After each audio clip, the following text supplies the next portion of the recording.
What is your name and occupation? Alexandra Josela Peñalba. I'm a bookkeeper. Okay. How old were you when you first came to the United States? 21 years old. What were your initial or first goals in mind when you got here?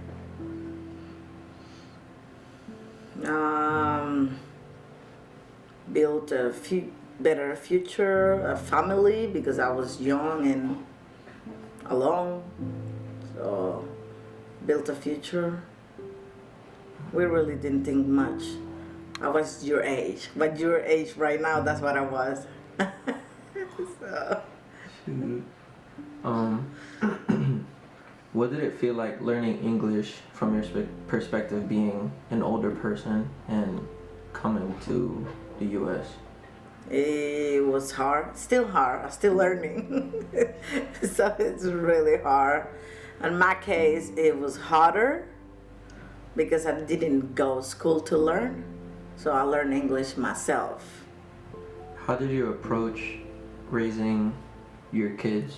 It could be just your firstborn, since you had such a big gap, or you could say all of them. How you went on raising them speaking Spanish first.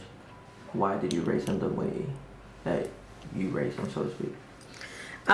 We try to raise them all the same way, but they do whatever they want. Of course, Spanish is our first language, and I want them to learn Spanish.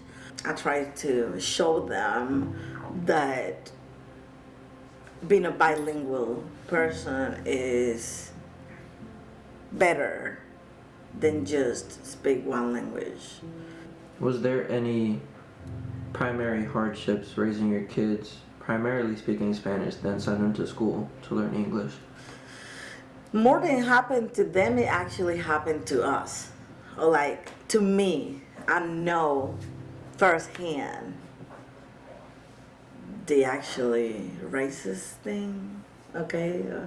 I know it from firsthand. So I don't want my kids to live what happened to us. Bullying is everywhere. So more than stop bullying, I try to teach them not to hate that person or not to really worry about being bullied, but to love themselves. So I think if you love yourself and know you're enough, bully won't hurt you. So you have to be more powerful than what the person wants to do to you, that you're worth enough.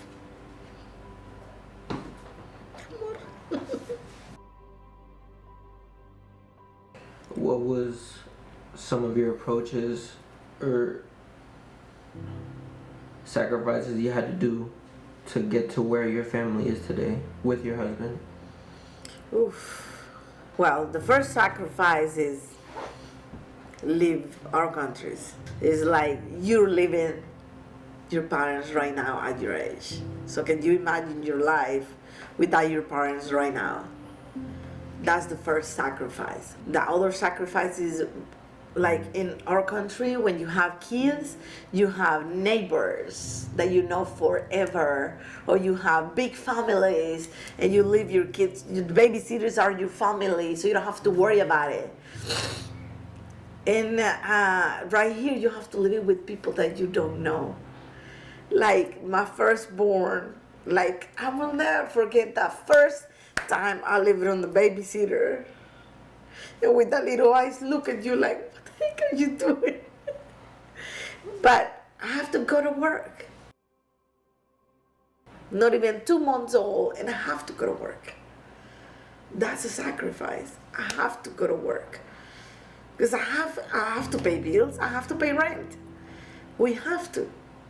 So that is a sacrifice, like time with the kids.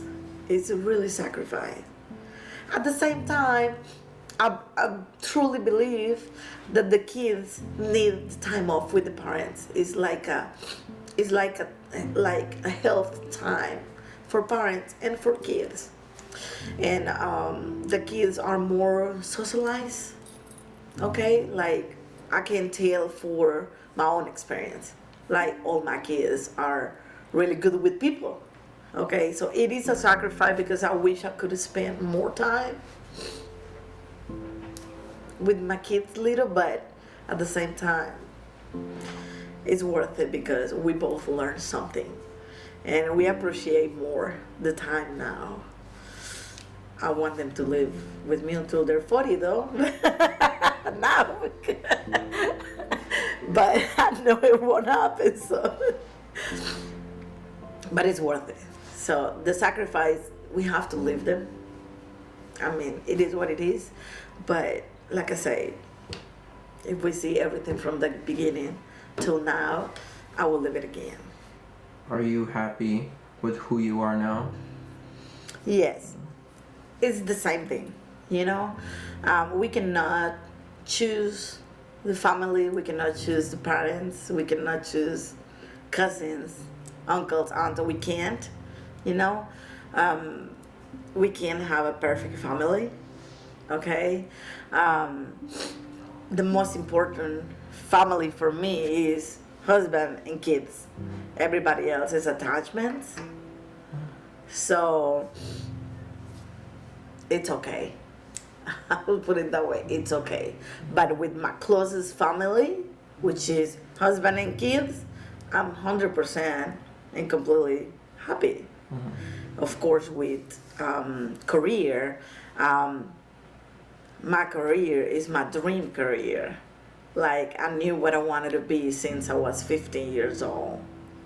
So I graduated my country as an accountant, and it was hard to that transition here in this country, and it took me a lot of years.